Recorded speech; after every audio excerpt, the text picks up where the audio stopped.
In, well, November 1918, technically the 26th of November 1918, there was a very important decision made by the Royal Navy. They cancelled HMS Euphrates. Now, Euphrates is interesting because the odds are Euphrates would have been even more of a development than Enterprise was. Now, Enterprise is an Emerald class cruiser, but here's an interesting thing. She has a twin 6-inch turret on it. It's the first time the Royal Navy fits a twin 6-inch turret on a cruiser, and she has it forward. Emerald, the first of the class, is built entirely with single mounts. 7 single mounts of 6-inch guns. Enterprise has a twin turret forward and then 5 single mounts. You can probably guess what I'm about to say. Euphrates, there is a debate as to whether she was going to be an Emerald, an Enterprise, or possibly something even further along the chain. Possibly she would have had 2 6-inch turrets. In fact, there is a conversation to be had, and I do emphasize a conversation to be had on this front, about potentially her having 8 6-inch guns. 4 in mounts and 4 in 2 twin turrets. I'm not quite sure. I think myself, if anything, it's the Royal Navy evolving with the turrets, but it would be really interesting to see Euphrates. But the thing is, if you had Euphrates completed, and if she has turrets, then you would have, and this is a point where you go, well, is Enterprise the beginning of the Royal Navy with 6-inch turrets? Or is it really Euphrates? Enterprise is them testing out a turret. Euphrates is them testing out the idea of a turreted cruiser with those 6-inch guns. It's an interesting option. It's one of those things where, if you think about it, and if the Royal Navy had continued on with the E's and maybe built, I don't know, got Emerald, Enterprise, Euphrates, there are other options. Echo, Eclipse, Electra, Encounter, Escapade, Escort, Express, and Exmouth are all options. And that's just taking them from the E-class destroyers that are built in 1933-34. So there are other E-names, and you could have seen an evolution of the 6-inch cruiser. The fact that it's stopped, and you don't have this, you don't have one appear with 2 turrets and then another one come in with maybe 3 turrets or 4 turrets, and slow development. You have it go from HMS Enterprise, and then the next class to use those twin turrets are the Leander class. They're evolved twin turrets, yes, but they have 8 6-inch guns. And honestly, if you look at the Leander design, and you look at HMS Enterprise, well, Enterprise is 7,700 tons in standard displacement. A Leander class is 7,390 tons in standard displacement officially. Then 9,900 tons fully loaded. Enterprise is 9,586 tons fully loaded. There are some differences. The Leander's 32.5 knots top speed. Enterprise has a top speed of 33 knots. Enterprise has a range of 8,000 nautical miles at 15 knots. Leanders have a range of 5,730 nautical miles at 13 knots. You can argue very quickly, therefore, that the Enterprise, if they'd been continuing on for it, would probably provide the Royal Navy with a better cruiser base than what happens. And you would not be wrong. Enterprise is a very, very good ship. And if the E-Class had continued to be iterated on and developed upon, the Royal Navy light cruisers that go into World War II, I can only imagine would have been even stronger than they were. And frankly, the light cruisers were certainly not an area where the Royal Navy was lacking in terms of their capability.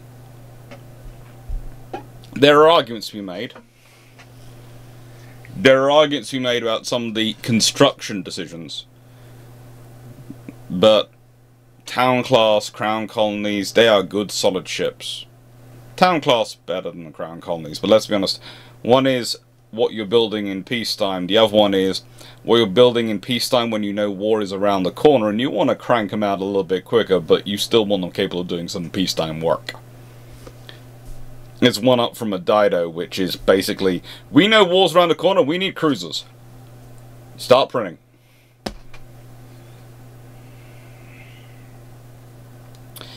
But the Enterprise class, well, the Emerald class, and HMS Enterprise in it,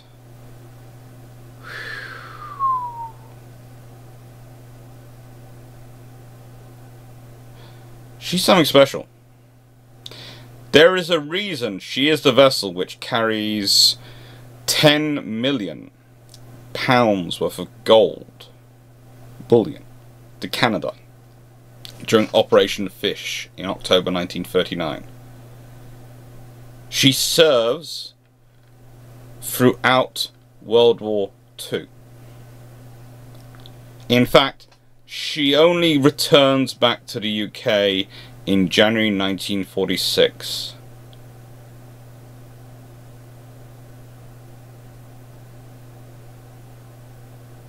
It's just...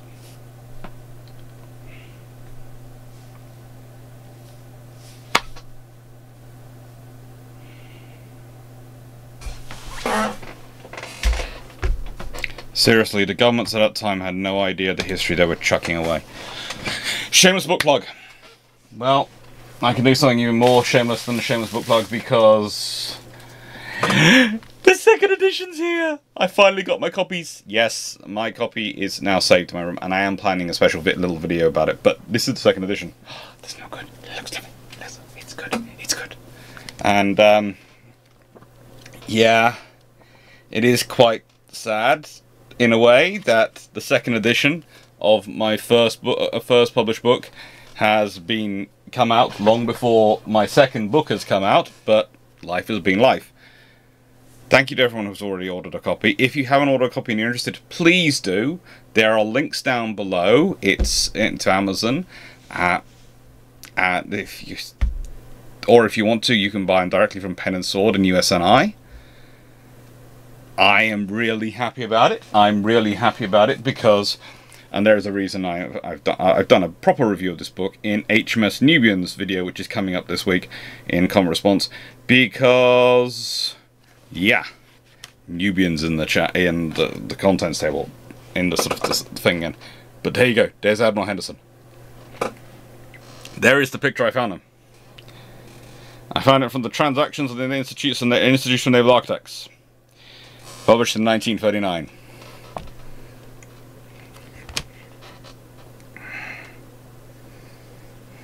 And it's a great thing because when they lined it up, this is what they actually did for me, because this is Pen and Sword. They do actually think things through. And this is his eyes and the eye line and everything. And then there's Mohawk launching. So it looks like he's saluting as Mohawk is launching. Which I like, okay? I like that level of detail, that level of thinking. And I like the spread for the Asante visit to Freetown. It's just, it's beautiful, and it's some beautiful details. It really is. Anyway, as I've said before in other videos, I am taking suggestions because 3 of those books are going to go to people who I promised copies of books, so they'll be getting delivered as soon as I have time to sit down and actually write them out properly and actually put them together. They will get posted to those 3 people. But the other 2 are going to be prizes, and I'm taking suggestions for what kind of competitions I want to run. I was thinking one competition, and this is slowly evolving. You know, could be a design competition, but I'm not sure how to do that. What I sort of would put that through on. So, you know, and I'd like it to be open. If I did that, I wouldn't like it to be limited to one particular system to design on, and I'd like people to do hand drawings, whatever, so it's open to everyone. But I'd have to figure out how to do submissions on that, I think. Anyway, that is for me to figure out, and suggestions for topics, suggestions for competitions.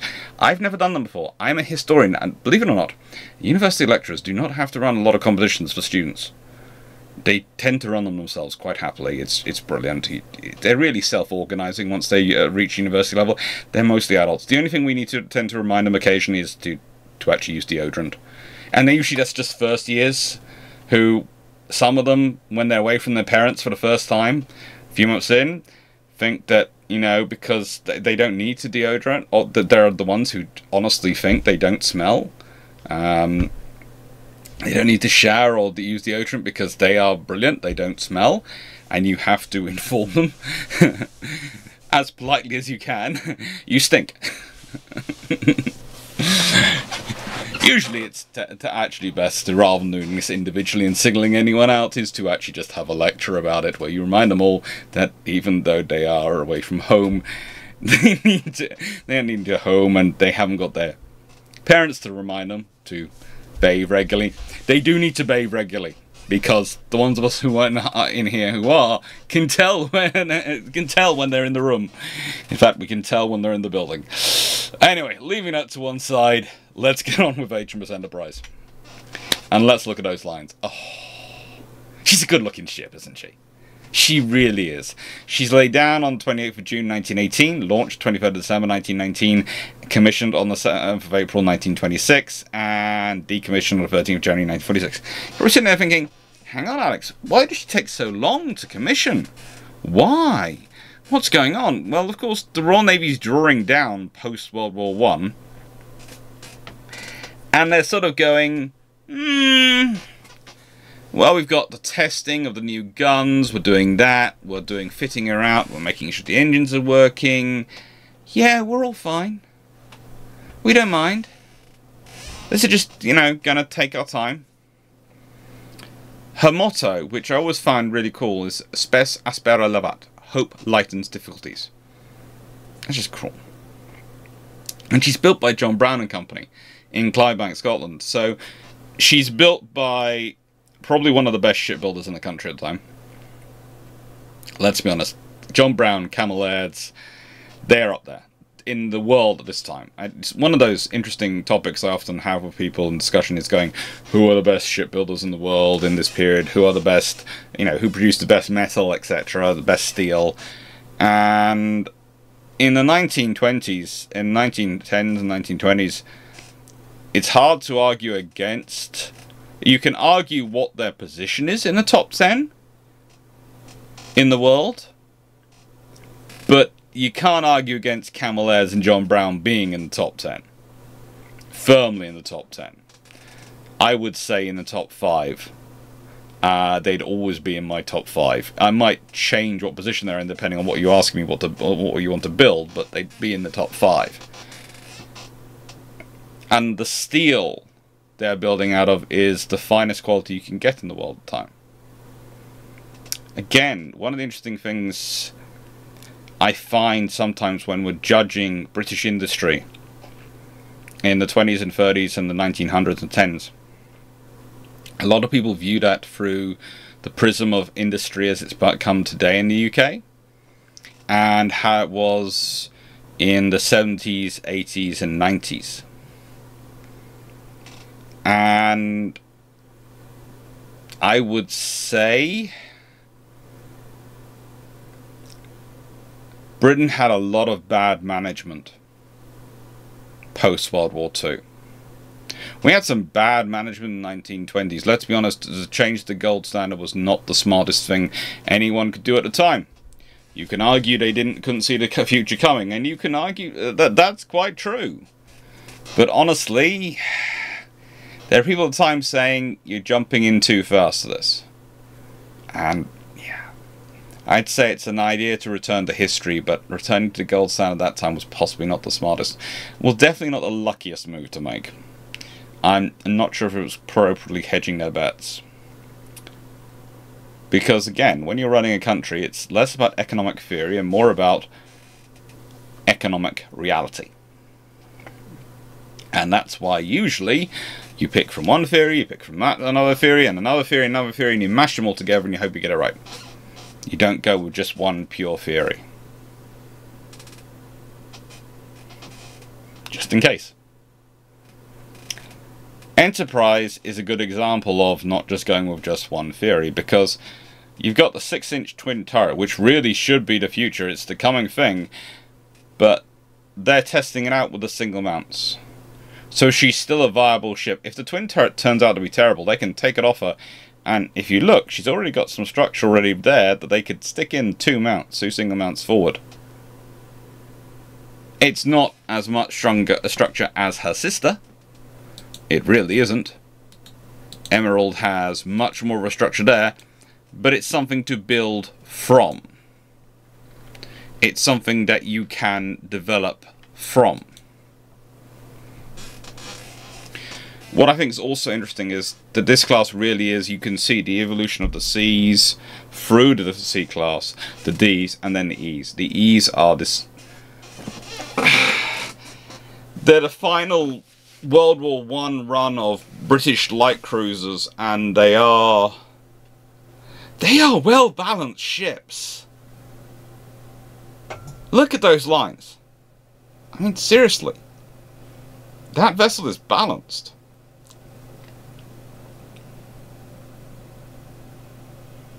Now, I will hear you say, well, Alex, you know, what could you have done with her? You know, what else could you have done if you had been prepared to take more of a leap? Well, I suppose you could have gone with the treble 4-inch gun, if you'd really wanted to regress to what we're fitting on the Renowns. And you could have put a treble 4-inch mount behind the twin 6. And you could have had another twin 6 and a treble 4-inch aft, and you know, those could have been helpful, but why torture yourself with that? Seriously, why?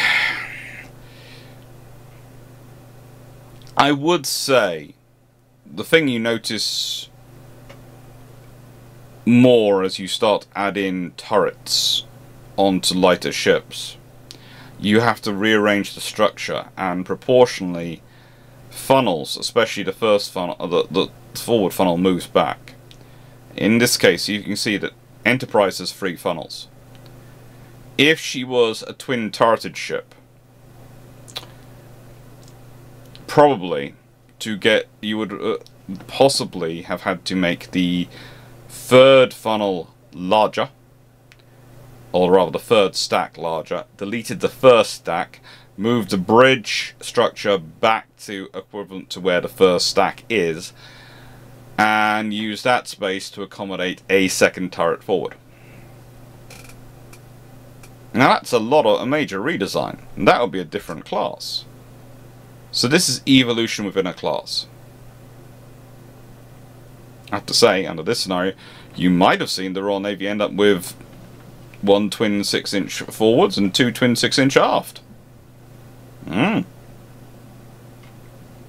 Interesting enough, such a configuration would have given an equivalent broadside to 4 single mounts and 2 twin mounts, as it would give 6 6-inch guns on either side.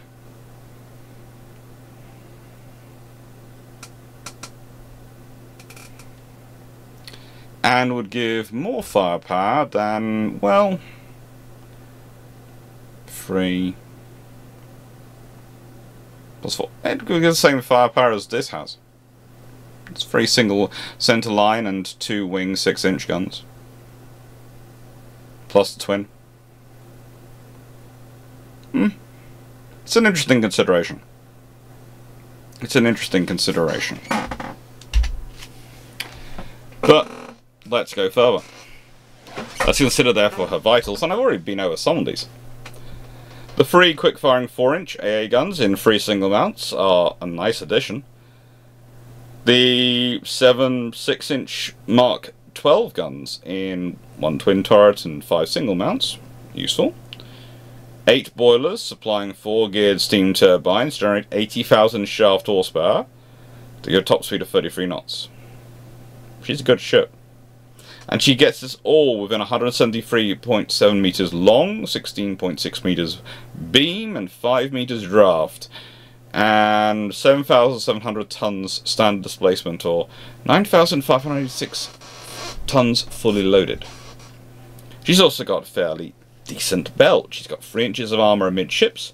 She's got between 1.5 and 2.5 inches on the bow and 2 inches on the stern. Now, as I understand it, basically the 1.5 builds up to the 2.5. Then it's to the 3 inches for the centre, and you can work out the centre if you have a look at that picture again. As my good friend Naval and myself have said many times, most famously I'd say on the HMC's Haida video, when you look and when you see portholes, and then you don't see portholes, that's usually a good clue as to what you're dealing with. A, where the portholes run out, that could well give you the silhouette of a cruiser, but it also can tell you where the armour belt is probably going up highest in the hull. The other trick, of course, is to see the hull under construction and notice where there are the gaps in it and for the armour to be inlaid. Deck, 1 inch thick, upper and midships, 1 inches over the rudder as well. It's good production. And of course she carries a single Seafox mounted I'm sure that's supposed to be mounted ready. Excuse me a second. Very Seafox, mounted ready upon a catapult. Which is kind of an obvious thing to describing that structure you can see there aft. Now, I would say the lack of a hangar, again, that's an obvious flaw, but again, that's something which they're going to improve over time. She does have a crane, she does have a catapult, and she has a seaplane. And for 1926, that's pretty darn good. That's pretty darn capable. And let's consider the design a bit more. So, again, you can see the outline here, and if you look very carefully, you can see where the 4-inch guns are, and you can see where the 6-inch guns are. You can see the 6-inch guns mounted out on the wings. You can see that the 6-inch guns, in terms of the aft ones, well, they're actually inside of the 4-inch gun. So the 4-inch gun is mounted in the X position, or rather in the Y position, behind a 6-inch gun in the X, in front, well, behind, but in front of the field of fire of a 6-inch gun in the X position, and there's another 6-inch gun in the Z position. So you've got XYZ back there. Again, this is my point about possible evolutions of Euphrates, in that I wouldn't be surprised, considering the line out and how you could most easily fit it in, if actually you found the twin turret mounted where the 6-inch gun is on the in X, i.e. it's raised up, and the 4-inch gun moved down to the position of the Z gun. I could see that being quite a strong possibility. In fact, they might they might have even decided to put in 2 4-inch guns after. There's also potentially a capability where you see, look along the centerline gun between the boats, that you mount another, you turn that into a bridge with a pair of 6-inch guns gone, like you've got further forward. And that's where you get your increase in firepower. The most interesting thing, and the thing I haven't really mentioned up to this point, of course, is the 16 21-inch torpedoes. Now, this is worthwhile considering because, again, there were considerations of adapting this, and this design actually could. If we consider the Nelson class, which had the 24.5-inch torpedo tubes, there was actually some discussion of fitting them with those, a mounting system for them. Now, the interesting debate was whether they would be 4 triples or 4 quadruples. Theoretically, you can fit in 4 quadruples there, but it would be tight for 24.5-inch torpedo tubes. If you think about it, that's going to add onto your width or over your center point. It's going to add roughly an extra 7 inches each side. Total of 14 inches. You can do it, and it's going to give you a very big oomph in terms of firepower. But it's going to make it a bit heavier. Got to use the emphasis on a bit heavier here. And it's going to make it a bit more difficult to maneuver other things around. And ultimately, the 21-inch gives you enough firepower. It gives you 8 either side. And she's fast.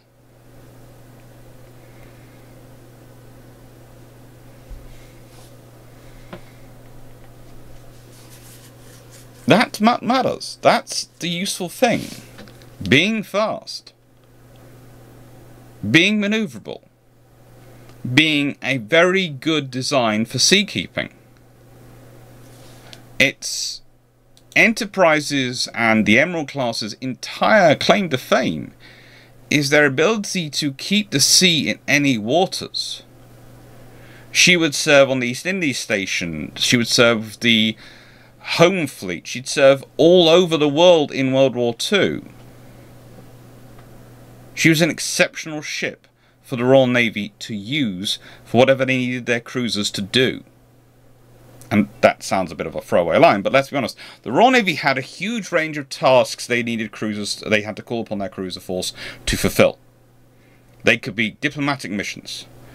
They could be transporting Princess Alice, Countess of Athlone, and her husband, the Earl of Athlone, to Saudi Arabia. This was the first time a member of the royal family would visit Saudi Arabia.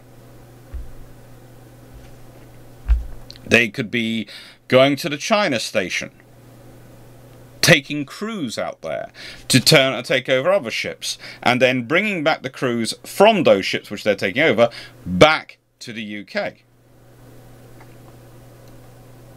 She could be monitoring Italy in the Second Italian-Ethiopia War. In fact, she's actually the vessel used to transport Haile Selassie, the Emperor of Ethiopia, from French Somaliland after he's fled there after the Second Italian-Ethiopian War. She's a very capable and reliable vessel. And her design shows up. One of the things I find most interesting about her as a design, if we consider her in World War II, she goes through several refits. She starts off between August 1939 and August 1942, and please note, when I give her armaments, I want you to realize something. These are the officially fitted weaponry. For example, when she's originally in this engagement, she has 2 quadruple 0.5-inch machine gun mounts. She has 4 single pom-poms. Okay. Now, theoretically, those machine guns disappear. They disappear. And in April 1943 to April 1944, she's going around sporting 2 quad pom-poms, which have replaced the quad machine guns, the 4 single pom-poms, and 6 20mm in dual power operated systems. Now, that's theoretically 12 20mm. Now that's pretty good. 12 20mm and what, 12 40mm cannon? That's a good armament for for a cruiser, especially a light cruiser which has been refitted. But it gets better. And by 1944, April 1944, she's had this further supplemented with 6 more single 20mm cannons. So she's now up to 18 20mm and 12 40mm. Or rather, 2-pounder pom-poms. At no point does she lose her 16 21-inch torpedo tubes. Or her 6-inch guns. At no point does she lose those. She keeps those the whole way through World War II. I have to say, one of the interesting things I do find with this ship is I would consider no ship probably a better candidate for upgrading to twin 4-inch mounts. They already have... She already has the 4-inch capabilities there. Same with her sister. She has all the storage there. She has the mounts which can actually support pretty much that weight because they were over-engineered. So you'd think they'd be designed for the single 4-inch mount, but actually they were over-engineered, almost as if they were thinking about they're going to be a heavier mount in future.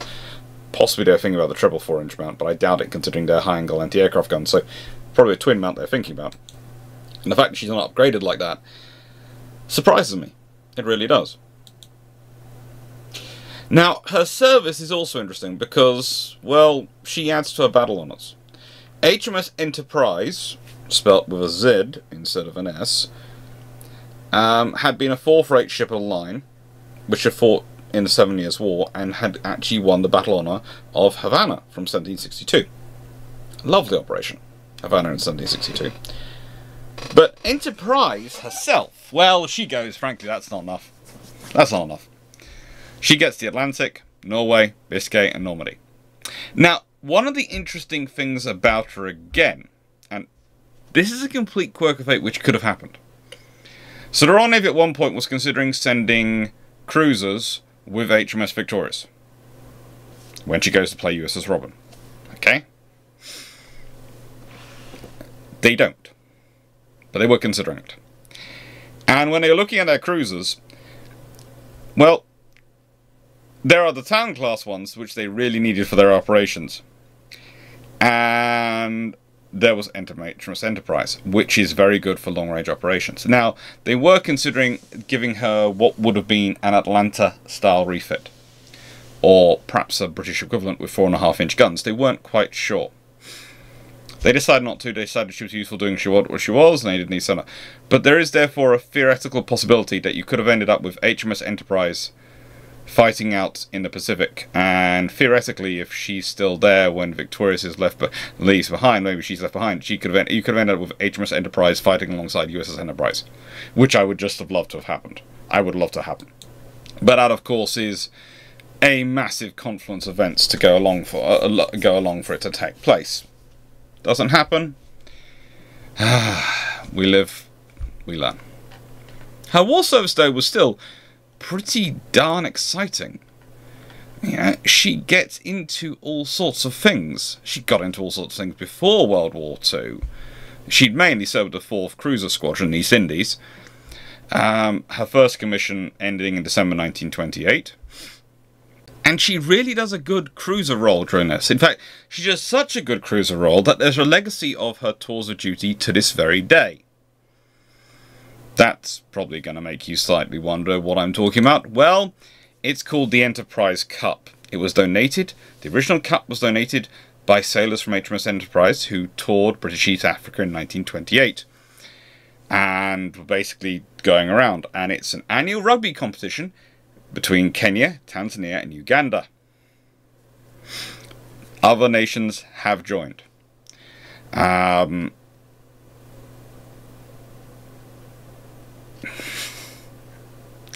The fact that it is still, I think, going to this day is just amazing to me. And it's a long-term legacy example of these ships and their duties. The competition was actually suspended during World War II and was suspended in 1987 due to the All Africa Games. and in 2010 due to the Kenya rugby calendar issues. But otherwise, it has been every year since 1930. Instituted in 1929, inaugural season 1930. And this is a legacy of this ship. It's one of the things about Royal Navy history. You look around the world and you sit there and go, yeah, there is something weird about the British. That so many of these things which are put in place still survive. We're very lucky, we judged it well, or we were selling something people liked. You can only put it one way. Or they found it useful to keep it going. They found it important to keep it going. She actually stayed on the East India Station quite a lot during her career and was pretty much there from her first commission until 1934. Although she then returned there again in 1936 after her first major refit. And it's during 36 that she does that whole, hello, Haile Selassie, let's get you out of here thing. You know, again, it works. She transports him to Haifa, in British Mandate of Palestine at the time, and from there he managed to make his way to Bath, where he would spend the next 5 years before returning to Ethiopia in 1941. It was HMS Manchester, a town-class cruiser, and that's no surprise to me that relieves her at the end of 1937. But her career is not over. In February 1938, that's when she is taking Princess Alice, Countess of Athlone, and her husband, the Earl of Athlone, as I mentioned, to Saudi Arabia. And then later in 1938, she's transferring crews to China Station and then returning back to be put into the reserve fleet. She's recommissioned in September 1939. In fact, she's undergoing the process long before war begins. And she's immediately sent to the 4th Cruiser Squadron. But this time, the 4th Cruiser Squadron, they're not in East Indies. They're in the Atlantic patrols. And then she's transferred to the North American West Indies Squadron, during which she joins the Halifax Escort Force. And in October 1939, as said, she transfers 10 million in gold bullion, roughly 600... well, roughly 700 million actually now in today's currency. In April 1940, she joins the Norwegian campaign, and she supports the British Army with bombardments around Narvik. She joins Warspite in being unsuccessfully attacked by a German submarine. This was U-65 on the 19th of April. They tried. They failed. It's Enterprise. She then left Harstad with roughly a third of the Norwegian National Treasury aboard her, bound for Britain. This is the ship. When you want to move gold, you send on her. When she's not free and you put it on, you go, right, in HMS Edinburgh, you've got an E-name, you must also be safe to transport gold. Here, have the gold. Edinburgh gets sunk. Enterprise. I can get the gold there. I'm still not sure, but the tagline of this video is going to be Hope lightens difficulties, or I can get the gold where you need it. She then goes to repairs, and then she joins Force H. Yes. HMS Enterprise is one of the inaugural members of Force H. Which is not surprising, because if you consider what Force H is set up to do, Enterprise's capabilities fit it to a T. She really does. And the first thing that usually comes up here is people go, well, how long is she with them for? Well, she's with them from June to December 1940. At this point, why? Well, she participates in negotiations for Mers el-Kabir.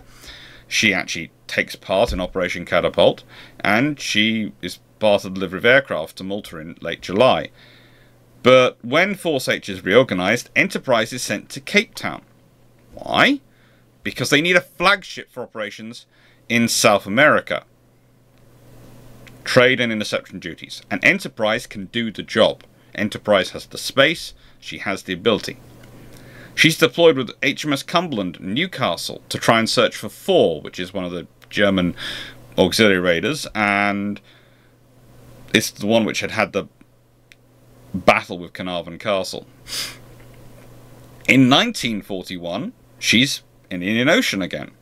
You know, remember, she spent a lot of time of her career in the East Indies. Well, she's back in there. And she's formed up with some Royal Navy ships, some Royal Australian Navy ships, supporting HMS Hermes, hunting for the Admiral Scheer.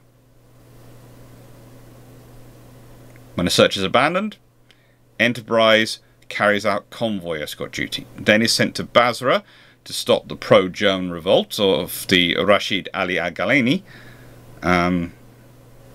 and try and head off the Anglo-Iraqi War. After the war's won, she returns back to convoy duty in the Indian Ocean.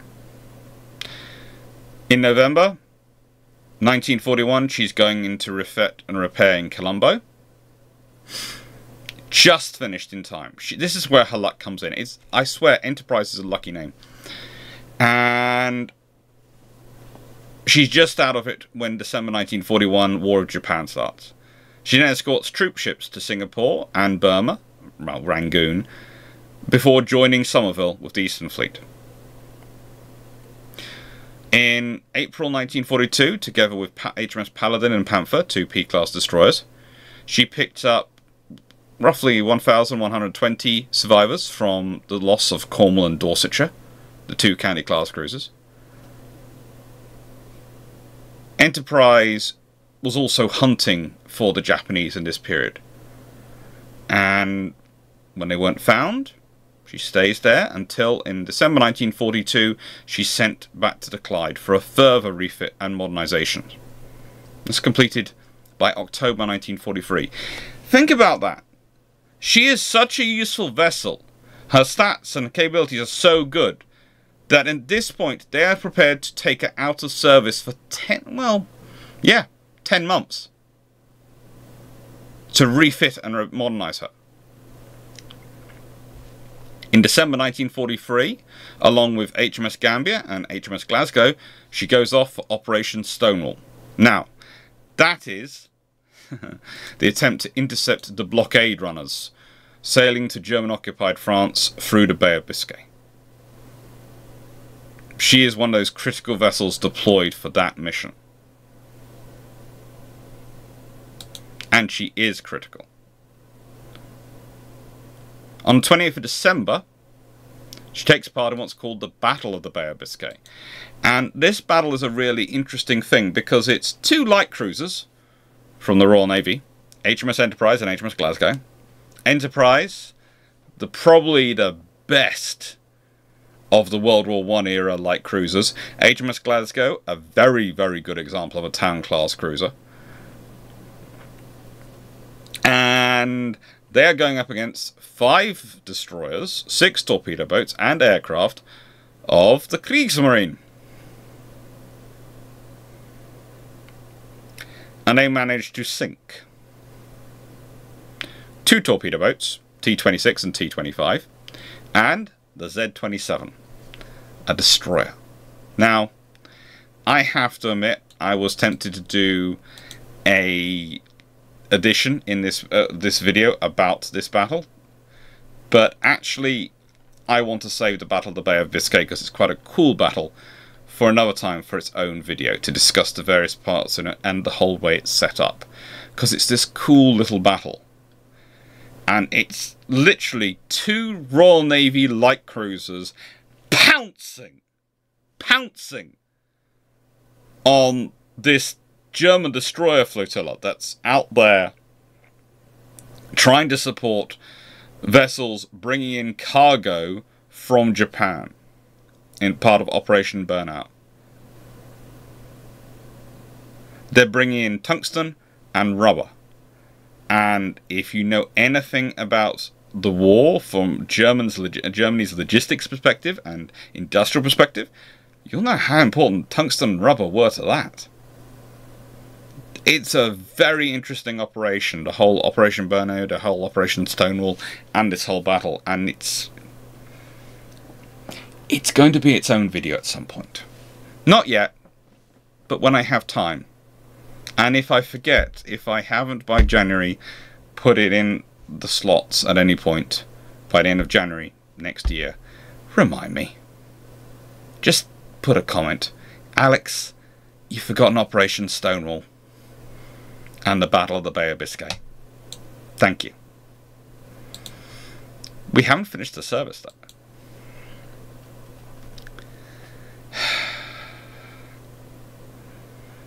In February 1944, she goes for another refit in Devonport. And in March 1944, she's fitted with missile jamming gear at Devonport. Yeah, there you go. Suddenly, this becomes a very, very critical vessel. She can I wouldn't really call it necessarily missile jamming, but radio-controlled glide weapons, she can jam their signals. And so, she is part of the invasion of Normandy. She is part of Bombardment Force A, supporting Hawkins, Black Prince, Erebus, Swemba, of course the Dutch ship, and Nevada, Tuscaloosa, and Quincy.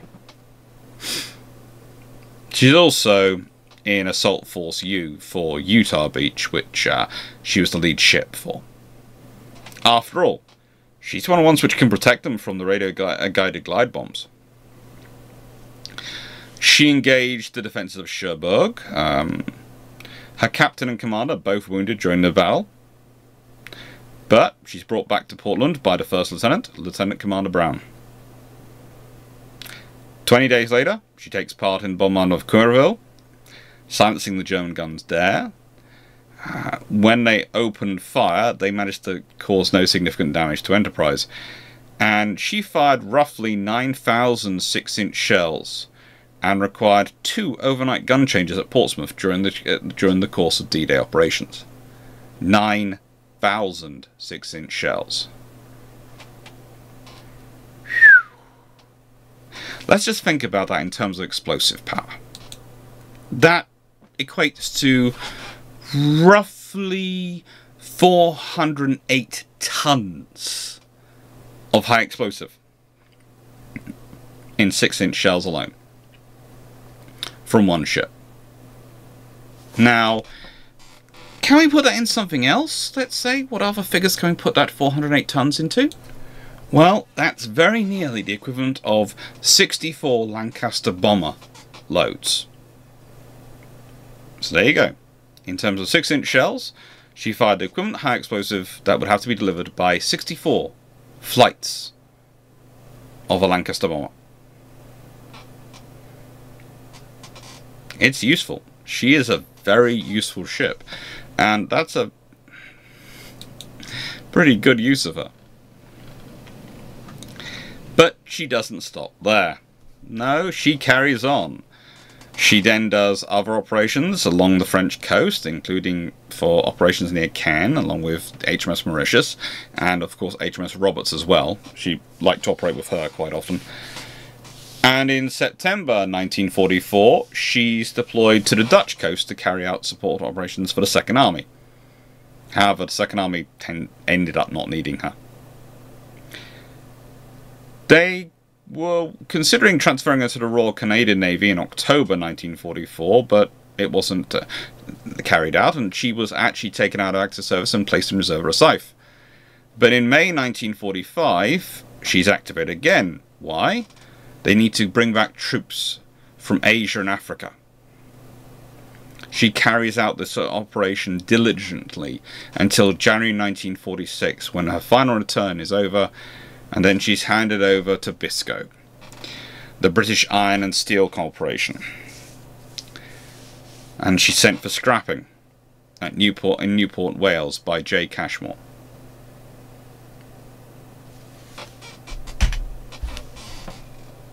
That's fine. She's a good ship. She's a useful ship. It's interesting to consider about a 6-inch turret. I know I haven't talked about that much, because it worked. It was a twin turret and it worked. And the proof in the pudding is how few changes are made. There are changes made still. The structure, the armor, and the size of the turret is made slightly bigger, etc. Few changes, though, relatively are made between this 6-inch turret and its design, and mechanism design especially, and that which is fitted on Leander class. It's a good turret. It's a capable turret. It also gives us a sort of keyhole, a sort of a peephole, actually, more than a keyhole, really. Keyhole to unlock what the Royal Navy's light cruisers might have looked like if they continued building them in the 1920s instead of going to county class. But it sort of definitely gives us a bit of a peephole into it as well, because you can take that turret and you can think about it and go through it. If you consider the way the Royal Navy had been going with their guns and were developing with their light cruisers, 6-inch cruisers, I have no doubt you could have ended up with 5 turrets. 2 forward, 2 aft, and 1 sitting somewhere amidships. 4 twin 4-inch guns and, well, 4 quad torpedo tubes. You'd be talking a very scary vessel in the 1920s as light cruisers go.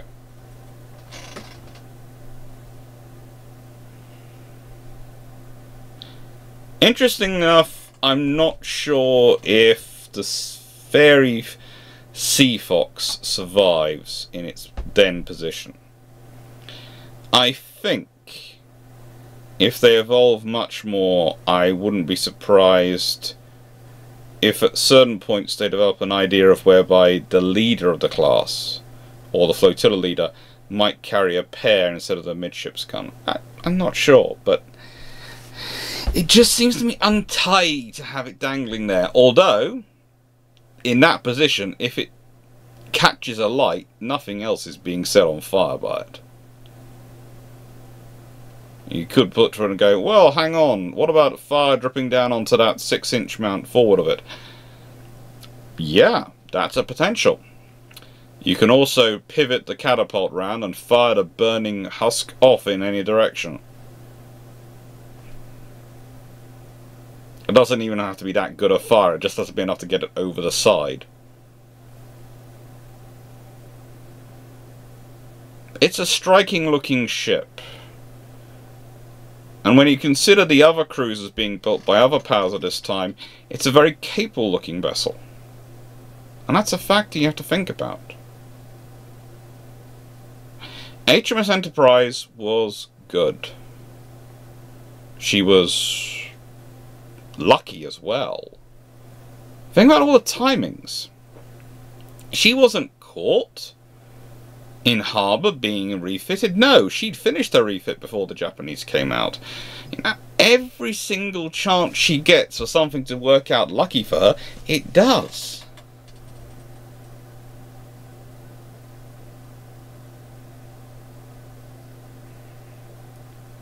And gold.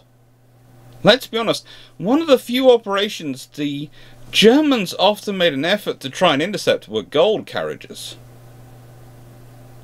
There aren't many they'd really try and hunt. They usually want to try and take out everything. But gold movement, that is something they're usually quite keen on claiming victory for. They don't like anyone to have any money other than them. And she does it several times. She carries royalty. Both British and foreign. She has an amazing career. I still think it's rather sad. I would love to have a more complicated debate about where to point to for the beginning of the Royal Navy's interwar cruiser, like, you know, 6-inch cruiser development, where it comes from. I'd love to have had Euphrates there. I'd love to have had others of the class, so I could show a more rounded and developmental approach to what's coming on. But actually, no. You have Emerald, which is the last of the World War One, and then you have Enterprise, which is the beginning of the transition, and you miss out on the others in the transition, and then you have the Leander class.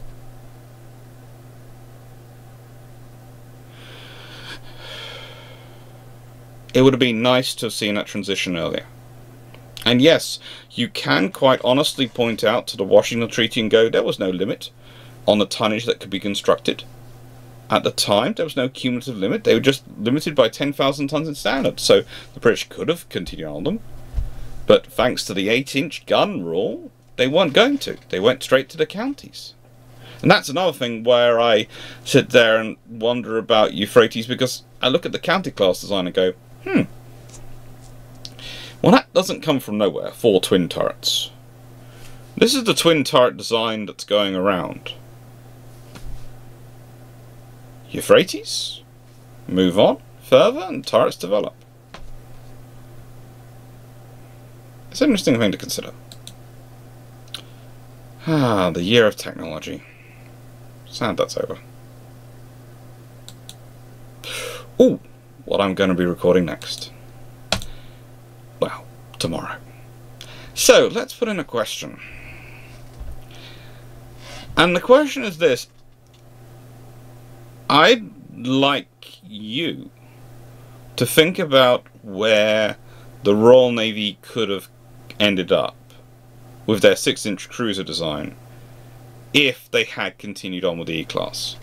If, as well as building the County class, they'd got some money from somewhere, and Euphrates and then others had come out as they developed the 6-inch guns. Do you think they'd come up with the triple turret, a triple 6-inch turret earlier? That'd be really interesting. If we're talking about triple 6-inch gun ships being launched in the late 1920s.